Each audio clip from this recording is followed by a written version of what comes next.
Well, let's start here.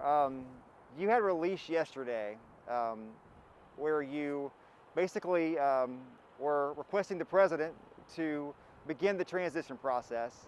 And then later in the day, that actually happened. But the last line of what you said was this: when you're in public life, people remember the last thing you do. Tell me about that line, why you chose those words. Because someone said that to me when I was governor, and it's always stuck in my mind. I've always admired people who know when to step aside, who do it gracefully. I think of Ted Williams hitting a home run in his last at bat. And if President Trump is not the winner in this election, and it seems to be apparent that Joe Biden is going to be, I would like for the president to be able to be remembered as stepping aside gracefully, as taking a lot of pride in his considerable accomplishments, putting the country first and helping the new administration off to a success. That's important for the country, but it's also important for him, I think. Yeah. With 6 weeks to go in your term here, your final term, you last week announced that you're pushing to get that federal courthouse built in Chattanooga. Speaking of last things to do, why was that so important to get done here at the end of this term? Well, the Chattanooga Federal Courthouse is at the top of the list of courthouses that are unsafe and need to be fixed. And Senator Kennedy of Louisiana, who's the chairman of the Appropriations Subcommittee, has been working real hard with me to get that done. So it'll be in the Senate Appropriations Bill, if there is a Senate Appropriations Bill this year. And the good thing about it is it appropriates the whole amount of money. So it's not one of these things where you, as used to be the case with the Chickamauga Lock, where you wonder every year whether you're going to have money for the next year. It appropriates the whole amount of money for the courthouse. Yeah. Tell me about this. I'm 47. I grew up in Tennessee. I've spent 40 of those 47 years in the state. I've known your name pretty much my whole life. When I was in elementary school, I knew 3 politicians' names. I knew Jimmy Carter, Ronald Reagan, and Lamar Alexander. When you think about that in your 40 plus years in politics, do you think about the number of Tennesseans that you've impacted, Americans you've impacted, people that you've met along the way? What do you think about in those terms? I think about how I've seen the state change.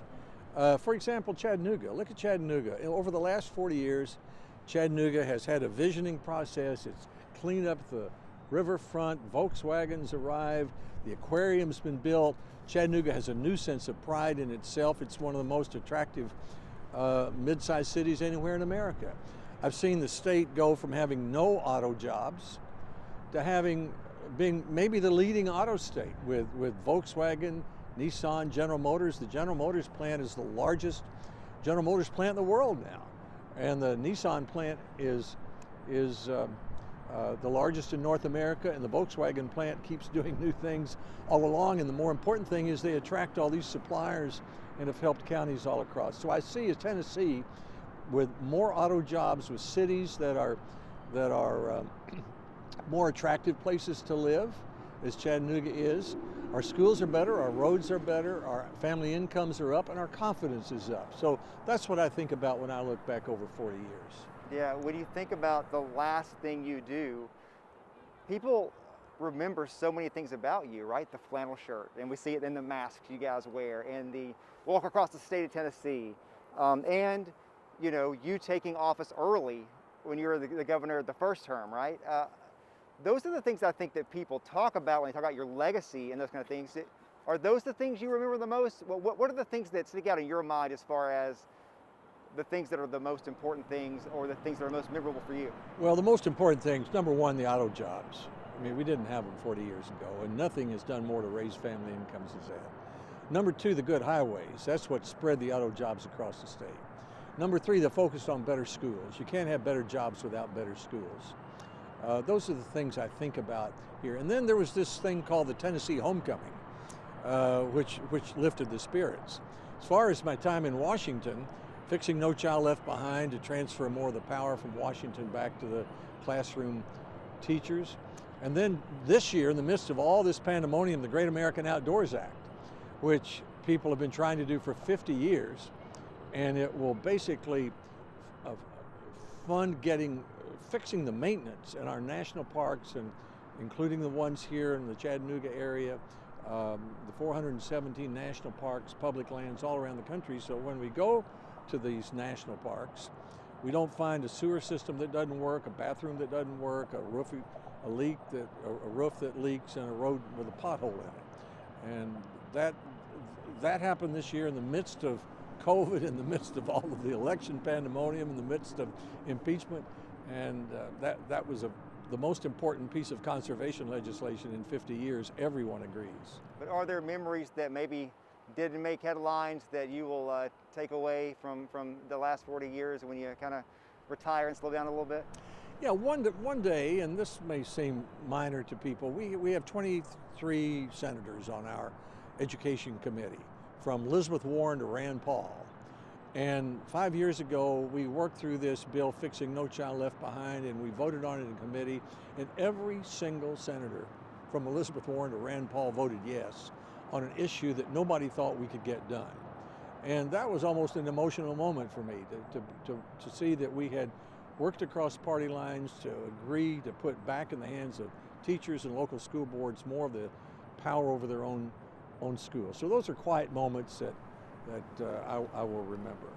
I want to talk about this last year. You know, I can't imagine that you envisioned the last year of your last term going like this with the COVID pandemic and the lives lost that we have, and as rocky as the ride has been in the White House the last year plus.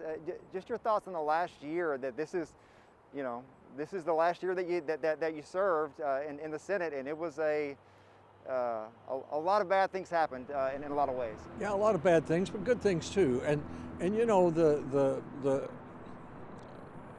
I'm in the United States Senate. My feeling about it is it's hard to get there, hard to stay there, and while you're there, you might as well try to accomplish something good for the country. So if I'm going to be there, I'm glad to have a chance to deal with COVID, if we're going to have to deal with it, to help speed up vaccines as we are, to be able to help produce vaccines in 8 months that usually take 8 years, to be able to pass the Great American Outdoors Act, which came this year. So if I'm going, I'd rather be, as someone said the other day, I'd rather be the Prime Minister of Great Britain from 1945 to 40 to 45 than 1950 to 55. I'd rather be where the action is, and there's certainly been plenty of it in 2020. Let me ask you about this. This came out on Twitter, I think, yesterday.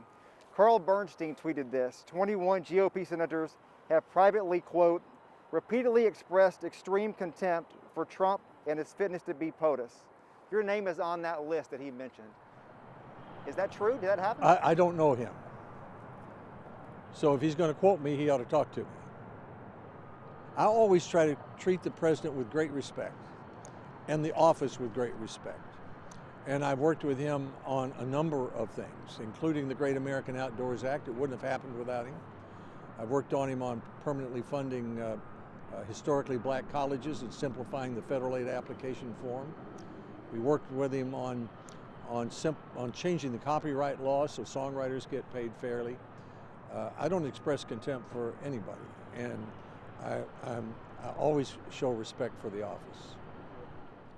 Tell me, in that vein, your thoughts on how he's handled this COVID crisis. I mean, clearly, a lot of the analysis around the election are that that's how he lost a lot of votes. How do you think he's handled this? Well, I think you have to ask, how have we all handled it? Because as the New York Times wrote in March, our country was about as well prepared as any country in the world for this disease, but it was a new disease and it surprised us. There are areas where the president and his team have done very well, and the area I would point to begin with is vaccines and treatments. Vaccines usually take 8 years or so. We apparently have 2 vaccines which will be developed in 8 months, and Tennesseans will be receiving vaccines by the end of December for frontline healthcare workers that appear to guarantee that they won't ever really be impacted by the COVID by the COVID virus. 95% effective as the measles vaccine. That's a really spectacular achievement, and one that the president ought to take credit for. Yeah, I got 2 more questions. But this one here. You have always been someone who's been willing to work across the aisle, and someone that has talked about that and pridefully talked about that. These days, sometimes that can get you sent home quickly, you know. Your thoughts on that, and kind of how that seems to be a bit of a lost thing in Congress these days, of people willingly looking for people to work with across the aisle. Well, if you want a result, you have to work across the aisle. I mean, when I was governor, the Democrats had control of the legislature. So if I wanted to pass a better schools bill or a better roads bill, I had to work with Democrats, with Speaker McWhorter and Governor Wilder. And in Washington, in the United States Senate, to get any major bill passed, you have to get 60 votes, which means you have to work with people on the other side of the aisle. So if you want to fix No Child Left Behind, if you want to get rid of the Common Core mandate, if you want to take care of maintenance of parks, or have first in the world with supercomputing, if you want a COVID vaccine, then you better be prepared to work to get a result, and that means working with people on your side of the aisle. It means working with people on the other side of the aisle. Otherwise, you're just up there making a speech with no impact. Are you concerned that we don't hear as much about that these days? Well, I'm concerned that it's harder to do these days, and we live in this internet democracy. Abraham Lincoln would, if he got mad, he'd write a hot letter and put it in the drawer and maybe never send it. Today, if the president gets mad, he tweets it out and 72 million people hear it and everybody starts fighting.